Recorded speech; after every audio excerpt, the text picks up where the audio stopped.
Hi, my name is Angela Ferrante. I'm with the Leonard Advisory Group. I'm one of the financial planners here. Today I'm interviewing Tom Stein. He is a physician who recently retired and wrote a book.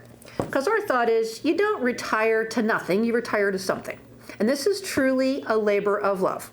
This book started many, many years ago when Tom was stationed in Germany as a medical officer and got to meet the two stars of the book. So I'm going to kind of interview Tom as we go here and let you hear a little bit more about his book. This is available on Amazon. We do have a QR code in the office. It will show up on this YouTube video later in the video. So the book is Gratitude is Not Enough. Tom Stein is our author. Tom, you met the M&Ms, or Marcel and Mathilde, in 1980 what? Nah, probably 90, correction, probably 2009. Okay, so 2009 on. The book starts with Marcel as a very, very small child. It actually starts with his dad first, adds in he and his brother, and talks about how things were in Belgium during World War II. And it goes through what these kids experienced, what the families experienced, what the farms looked like, how things worked on the farms, and then what ultimately happened, and how Belgium ended up being liberated during the Battle of the Big Red One, or the Battle of the Bulge. So Tom's going to kind of walk through all those things as we go. So Tom, you were stationed in Germany in 2000? Well, a couple of times, 3 separate times during these long wars in Afghanistan and Iraq. Okay.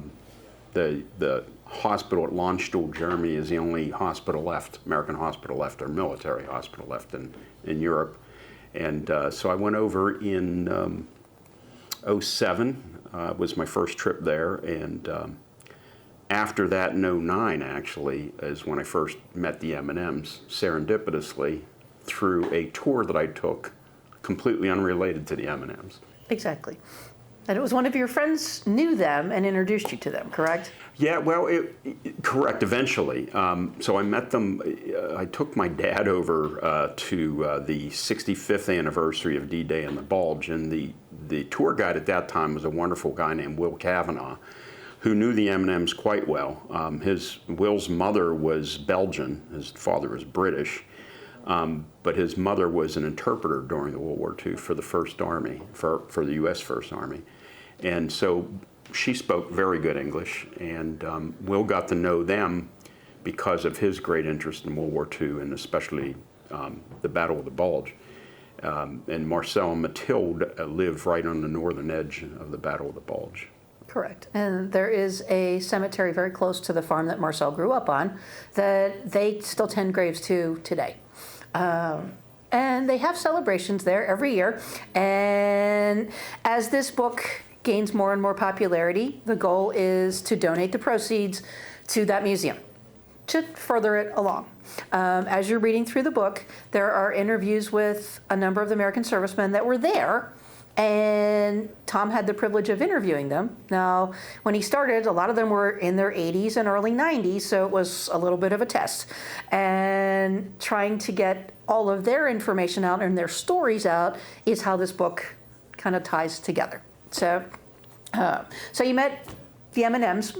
Yes, they do have an affinity for M&Ms, and there is a whole wall in the museum of Mars candy bar stuff, which is kind of fun. And let's talk about how the two of them met. All righty. Well, Marcel was born 1933 when Adolf Hitler took power, coincidentally. And his father, there's a lot of parallels between his father's generation and Marcel's generation. Marcel's dad was just too young for World War I, but his village was virtually destroyed when the Germans invaded in 1914. They lived under occupation until 1918 when the armistice was signed. They had a son, so Marcel's dad, Henri Sr., was 14 when they invaded in 1914. His son, Henri Jr., was 14 when they invaded in 1940. So those two had very parallel courses with the Germans and their invasions and their occupations. Marcel was born in 33, so when the Germans invaded in 1940, he would have been 7 years old. And during the occupation, and ultimately their chunk of Belgium was annexed by Hitler, so one day, poof, they were German. Even though they didn't speak German, they spoke French, but Marcel had to go to school speaking German with German textbooks, even though they didn't speak German, so that was pretty interesting.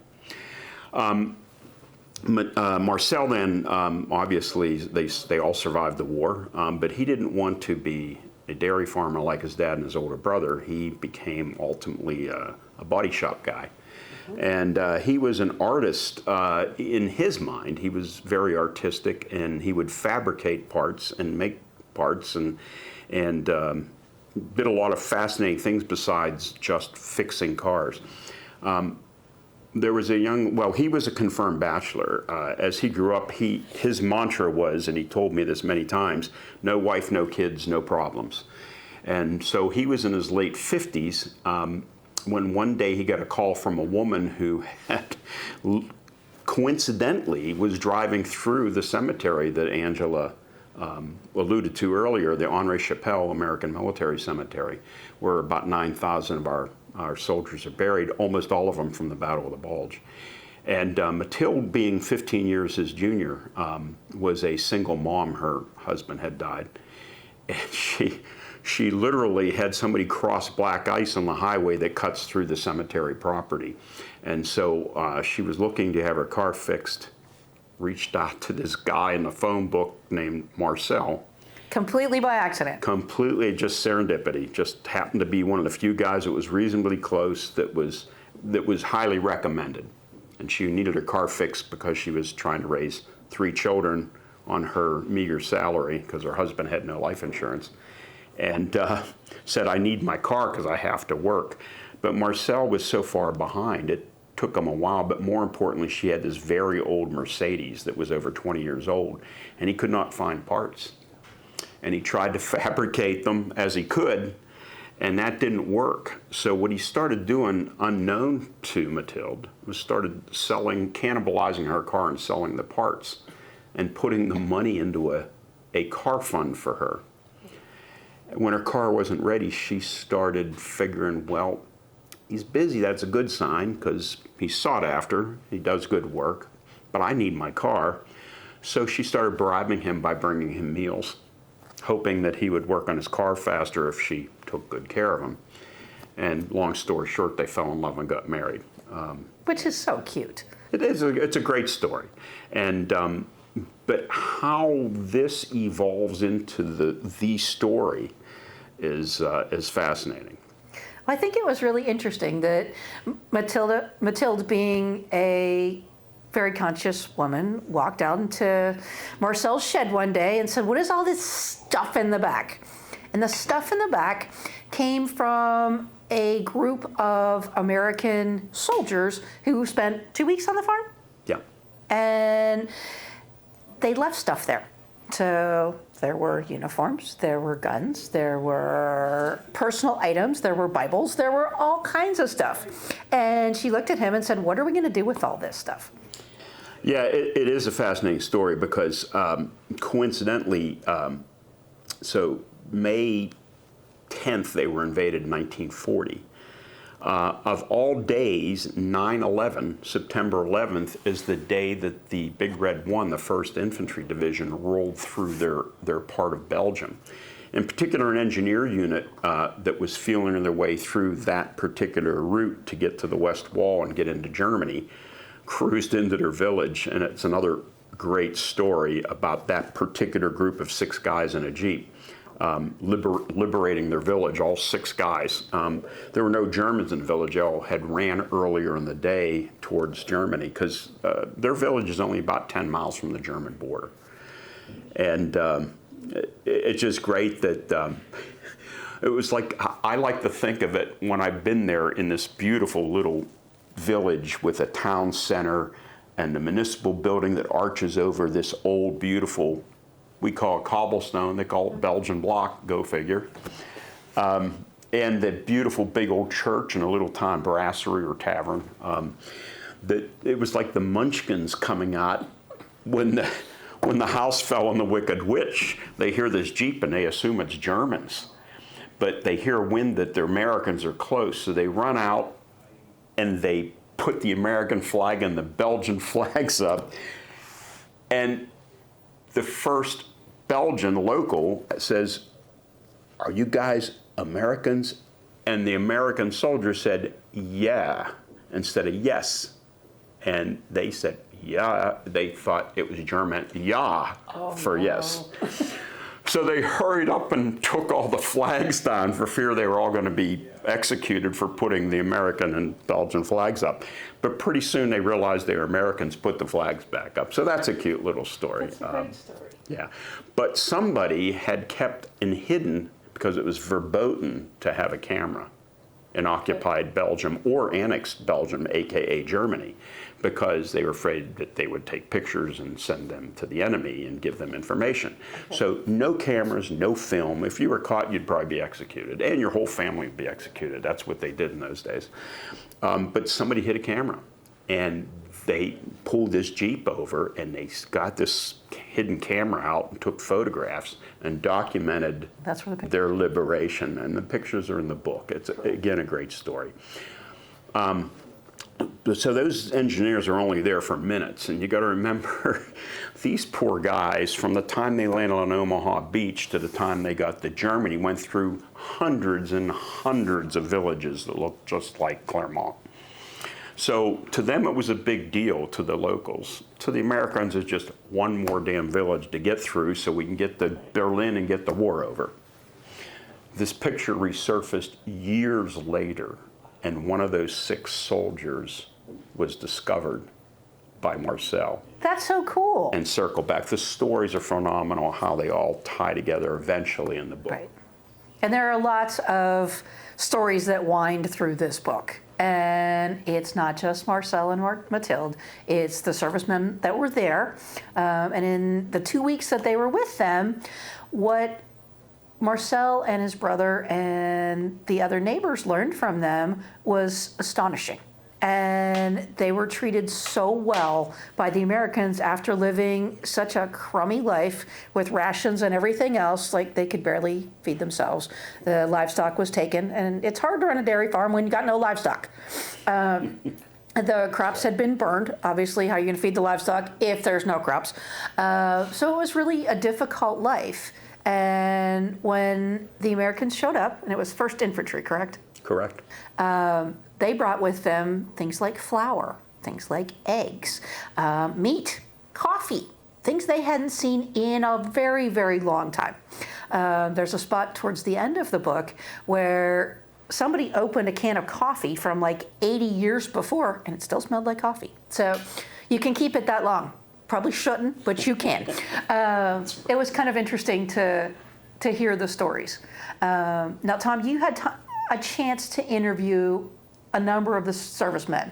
Well, only one soldier live, because unfortunately I started this project so late in my life that most of these guys were gone.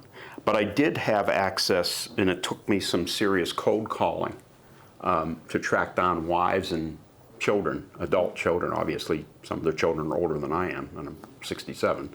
But these people were just so heartened that somebody would bring their loved one to light, because there were 16 million Americans in World War II. To have their one little cog in a giant wheel get some kind of notoriety, they cried. And I cried with them because the interviews were so touching. But they were so helpful, and to try to give me as much accurate information as they could. Unfortunately, a lot of these guys, as you know, would not talk about the war. It was so horrible for them. And to share it with their wife, they just didn't. But some of them at the very end of life, and especially the soldiers that got to know the M&Ms, the M&Ms were a safe place for them. Right. And they would talk there, and therefore a lot of these stories came from the M&Ms and not from the families. Some of the M&Ms knew more about their soldiers than their wives did. And talk about the letters that went back and forth between the M&Ms and the service people over the years. Well, and the Christmas cards and stuff. It's unbelievable, the camaraderie. It is. And, if you don't mind, I'll go back a second. I'm an emergency physician, and I spent 38 years in the Army, and, I figured, it's a war book. I don't want to read a war book. It's like, well, but it's not my cousin read it, who doesn't read war books. And I said, do me a favor, read this book for me when it was in draft, and tell me what you think, because I'd like to know what somebody who isn't a World War II buff and isn't a history buff thinks. She called me back crying. See? She cried. She says, this is a love story. This is not a war book. I was like, Army colonels don't write love books. Are you nuts? And I said, well, I am nuts, but that's beside the point. She says, no, this is a love story on so many levels.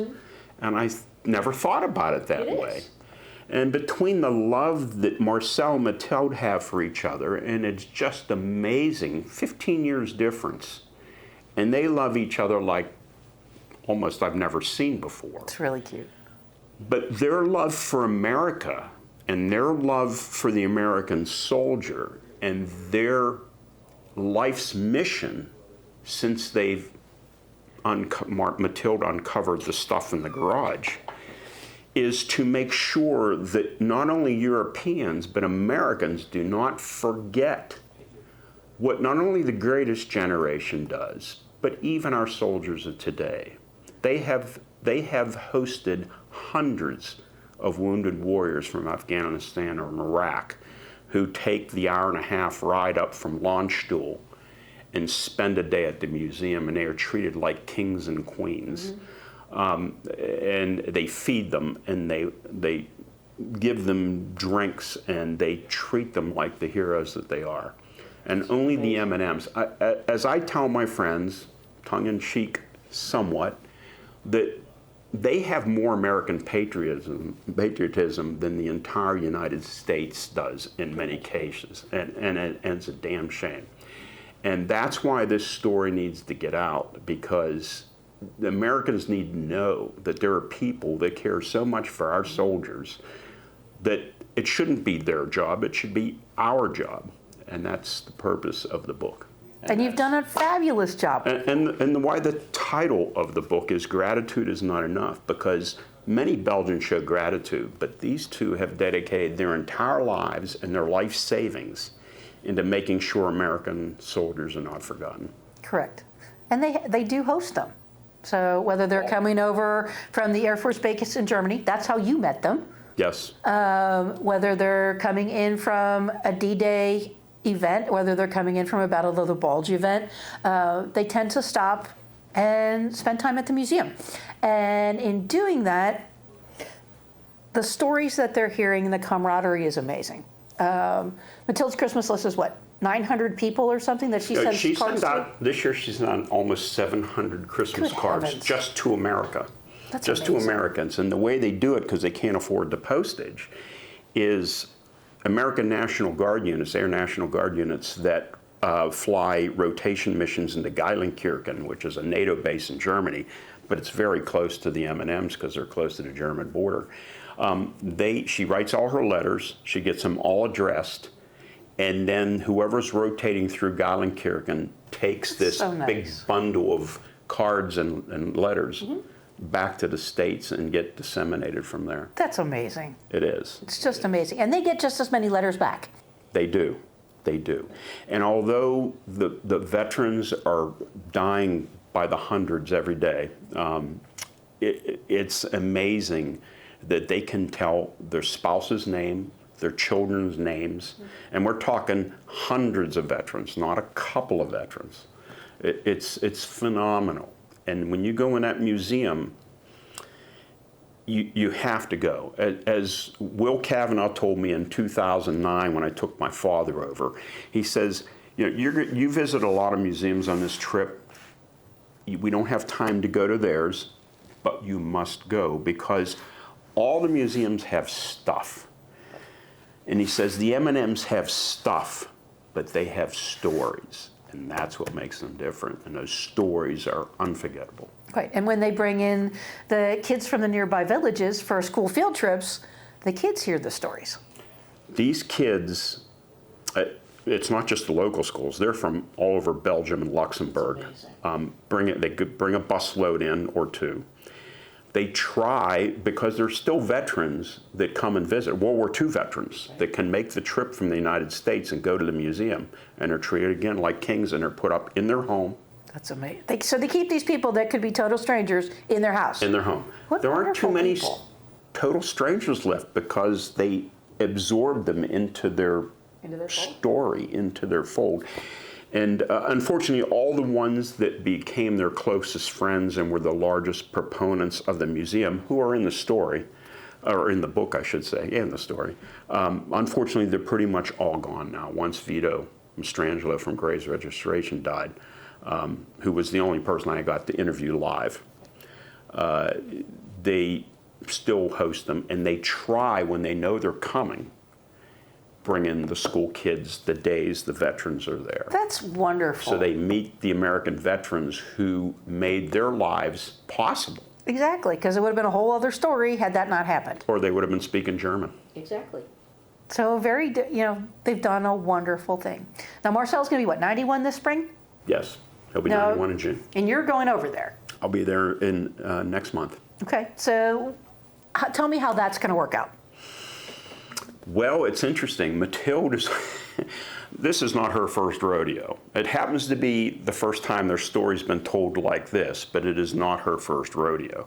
They have set up receptions for American soldiers for 250 people.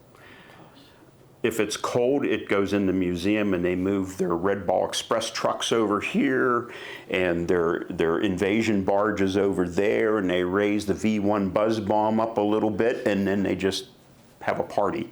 The Belgian army will come in and set up tents outdoors, and they will entertain their guests under these tents, and the Belgian army will help them serve That's and take amazing. care of business.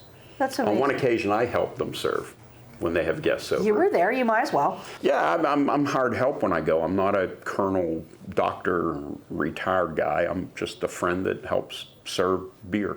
Exactly, which, that's part of the party fun. So, It is. I'm just glad that you got to do this. In writing this book, what was the biggest lesson you learned from it? Well, the biggest lesson for me personally is that Americans have no idea how bad it can be. And we are so blessed that other than our Civil War and the Revolutionary War, we've never had battles fought on our turf. And yet our young men and women now especially now, go over there and fight these horrendous wars for other people. I mean, sure, it impacts us, and they keep democracy safe and all this. But the truth is, they're over there getting dying and getting maimed and having PTSD to help other peoples, just like our greatest generation did for the M&Ms. And so for me to realize how rough these people had it and how much they love Americans because of that, if only all of us could feel that way, it would be a better world. It really would be. Definitely. I think it was interesting when they were talking about Marcel's brother Henry, as they were trying to keep him out of forced military service.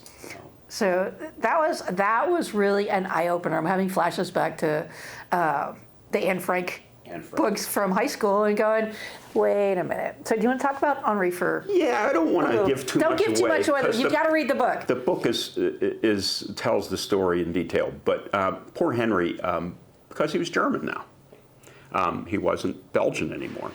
And when Germans turned 17 years old, not 18, not 19 like in America, and 17 years old, they were drafted as early as 1942, 41. And so when he turned 17, his papers showed up. His father knew, because he spent World War I post-war as a peacekeeper in the Ruhr Valley, as a Belgian peacekeeper. he learned how the Germans thought and how they operated, and their culture was very different than the Belgians or the French for that matter. So that was one thing. And then in 1940, when he was 40 years old, because he could drive a truck, he was drafted back into the Army on the day, and it was understood that he was considered a reservist, although not an infantry guy. He could drive a truck and move troops and ammunition around, which he did. He was captured in Antwerp at the end of when Belgium capitulated, and he spent a year as a prisoner of war. When the Germans realized that he was technically German now, because Adolf Hitler decreed his part of Belgium was German, they realized that he could do them a lot more good as a farmer working his tail off on his own farm, knowing that they would confiscate 90% of everything and give it back to the German army. So they released him. So he knew what the Germans were capable. He watched atrocities committed during World War I, as did his family, as did Mathilde's family, because Mathilde wasn't born until 1948. So she didn't experience that firsthand. And when Henry Sr. realized Henry Jr. was going to be drafted, he had concocted a plan. On his 17th birthday, when his orders showed up to report, he decided he had built a secret, or he didn't decide, he had built a secret hiding place in their home, a la Anne Frank, where you had to climb up into the attic, cross the attic, go down into a trap door he had built into a 4 by 10 foot space. And that was Henry's home, effectively, for over 4 years, to avoid capture. Henry was appalled that that was what the plan was. He wanted to go join the Belgian resistance, like some of his friends were. And Henry Sr. realized that if you get caught, not only will you be tortured horribly and suffer horrible pain and be killed anyway, they will do the same to all of us. So it's not happening on my watch. And Henry Jr. acquiesced. And although he was able to come out of that space at night, he had to be able to retreat there in a hurry at the sound of anybody come near the house, because neighbors would rat you out for extra rations. Right. Because they were starving. And so they didn't want to take that chance. Not only that, but at that time, we're now talking 43, so a 10-year-old boy, Marcel, had this horrible secret that he had to go to school every day and see his friends and run across these guards, border guards, which, by the way, were only a couple of 100 meters down from their house, was where their new border was. Right, and they went to a German school, not a Belgian school, correct? Correct. That secret had to be kept by a 10-year-old boy for over 4 years. That's really hard. That is another amazing story, that Marcel was able to keep that secret, not tell his friends. Mm-hmm. It's amazing. Because he couldn't trust his friends. Well, yeah, because, hey, you got sold out for, something for supper. And as you'll find out, when you see a picture of Marcel's home, childhood home, meaning Henry and his mother Maria's home, it is a beautiful big old stone and brick house that you see all over Europe. It's over 350 years old today. But on the other side of this big house is a mirror imaged stone and brick house that their neighbor, who was German by birth, and because he was a German, they made him the Bauernführer, the leader, the administrative leader of the farms in that area, and made him responsible for collecting the Germans' majority of everybody's livestock, their crops, and everything. So you had a Nazi literally in the same building with just a wall separating them, who never knew that Henry was hiding in the same building for over 4 years. Just amazing. It is amazing. But people have to do what they have to do to survive. Exactly. And it really worked out well for him. Henry had a relatively happy ending compared to the Frank family in the Netherlands. unfortunately suffered in retrospect from severe PTSD, and his life was not happy after the war. He finally found a little bit of happiness in meeting a woman that he fell in love with, got married, had a little girl. When the little girl was only about 6 years old, the mother was killed by a car, was hit by a car, and lost her. And from that day forward, he was never the same. Understandable.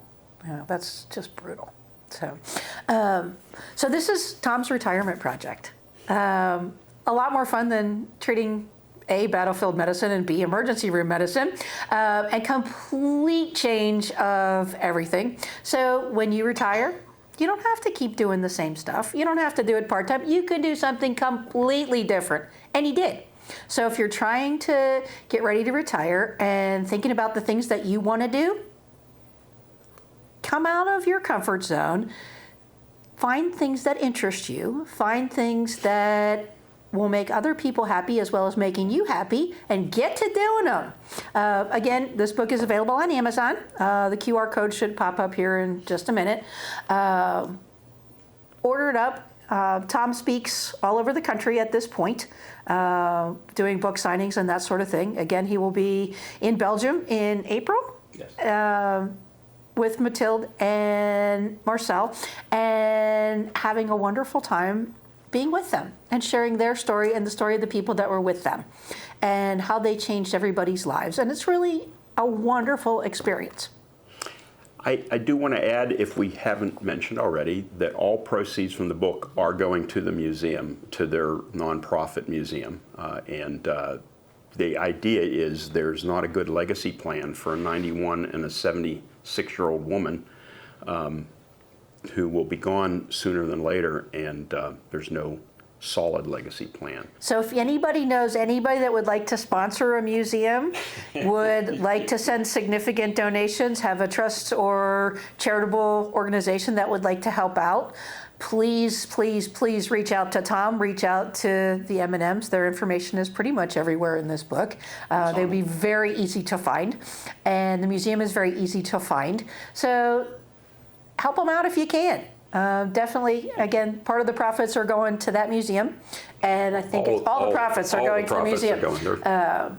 Amazon does keep a bit, and the publisher does, just for making the books. So please take a read through. It's a wonderful love story, both for the relationship between the M&Ms, as well as the people in the town and the people the GIs that were there and spent time with them. So please take a read through. It's a wonderful book.